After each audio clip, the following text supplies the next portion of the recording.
Hello, this is Anthony. Let's walk and talk. By the way, if you enjoy this content, please like, share, and subscribe. I'd be grateful.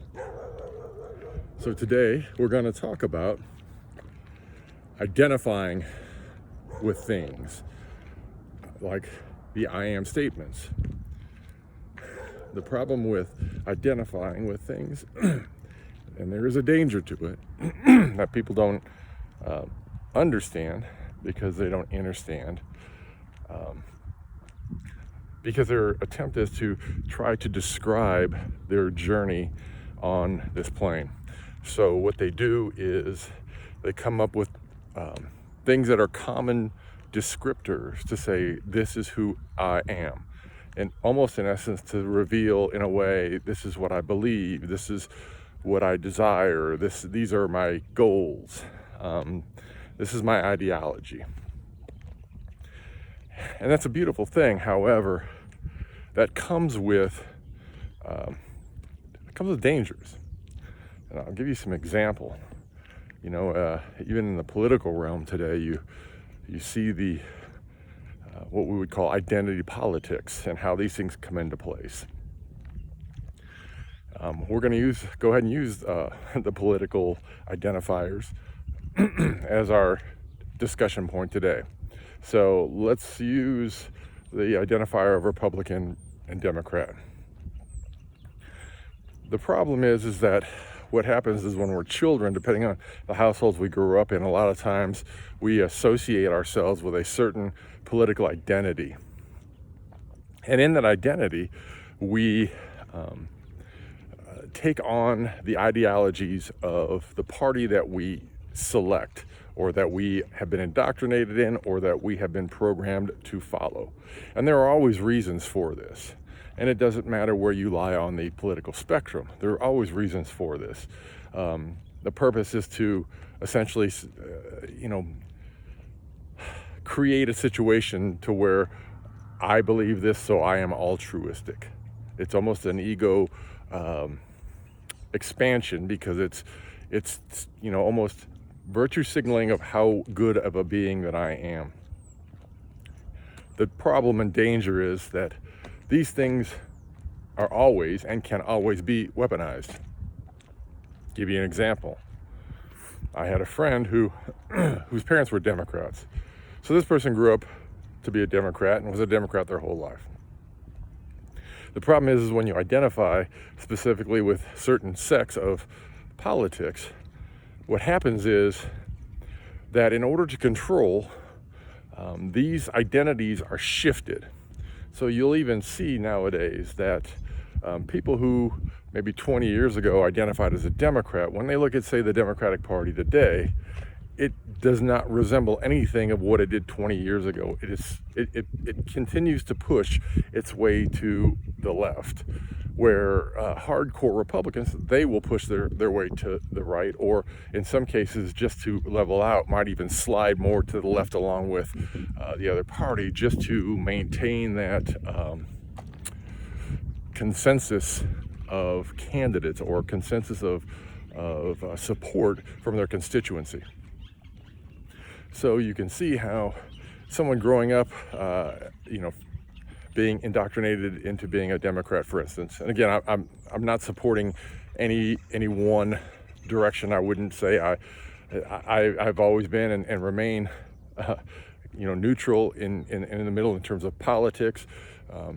And I say this only because I see the benefits of ideas that come from both sides.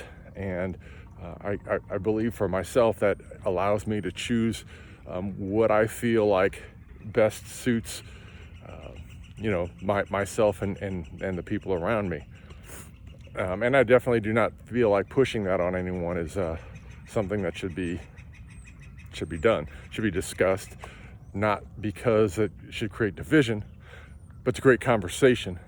And the reason to create conversation is because we're told in life there are only two choices, one or two. Well, actually, I don't believe that. I believe there's actually a multitude of options and choices. I just think that by not discussing these multitudes of options, we get pigeonholed into just a couple of choices. So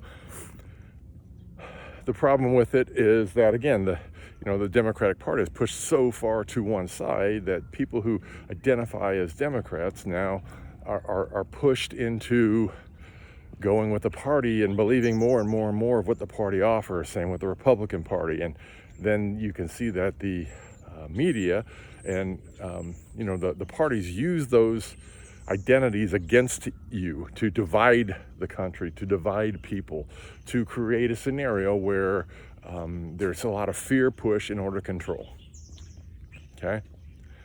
And that's obviously a big issue. I don't necessarily find an issue with identifying with certain things in order to try to describe yourself and your journey. However, what I have learned on my journey is that the less things that you identify with, it prevents the limitation that the mind can create based on that identity. Here's what I mean. I've come to a point in my journey where if you were to ask me to identify myself, my answer would be, I am a being having a human experience. That is my identity. That's it. And the reason for that is it opens up a countless amount of directions for me to choose and go in my life. Because as you know, living in life, things change, things evolve. And that, to me, leaves me any direction to choose for my life. It doesn't pigeonhole me into any one specific direction. It opens my options infinitely. And for me, now that I'm on this journey, that was very important to me, so that I could really truly experience all of life and all that there is in life without being tied down to one specific section, one specific sect. The other advantage of that is that for me, I don't see enemies. I don't see fear. I don't have to worry about, going against a group or a person, because for me, I can have a discussion and more easily not get emotionally triggered from fear, which allows there to be more connection. And at the end of the day, isn't connection all that everyone really wants? I think so. But what say you? I'm curious to see how you feel about that. Please feel free to share your comments in the section below. Until then, peace, love, light. I hope you have the most amazing day.